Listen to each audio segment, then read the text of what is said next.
أعوذ بالله من الشيطان الرجيم. بسم الله الرحمن الرحيم.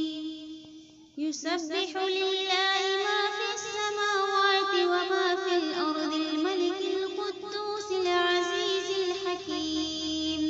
هو الذي بعث في الأميين رسولا منهم يتلو عليهم آياته ويزكيهم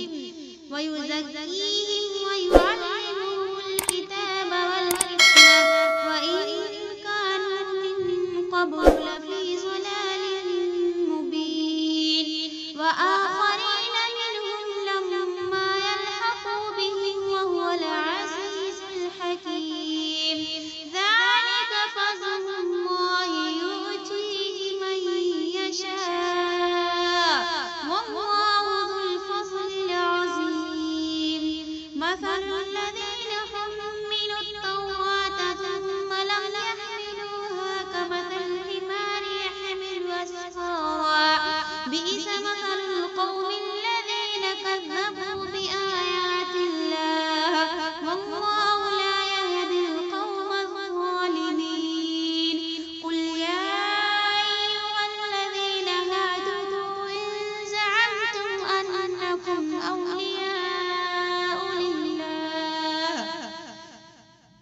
أولياء لله من دون الناس فتمنوا الموت إن كنتم صادقين ولا يتمنونه أبدا بما قدمت أيديهم والله عليم بالظالمين.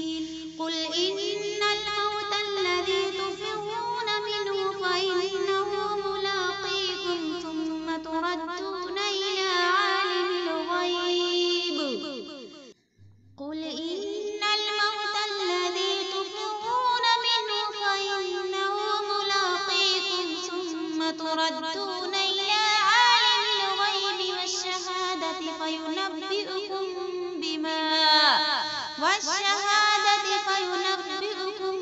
بما كنتم تعملون. يا أيها الذين آمنوا إذا نودي للصلاة من يوم الجمعة فاسعوا إلى ذكر الله وذروا البيع ذلكم خير لكم إن كنتم تعلمون. فإذا قضيت الصلاة فانتشروا في الأرض وابتغوا من فضل الله واذكروا الله كثيرا لعلكم تفلحون. وإذا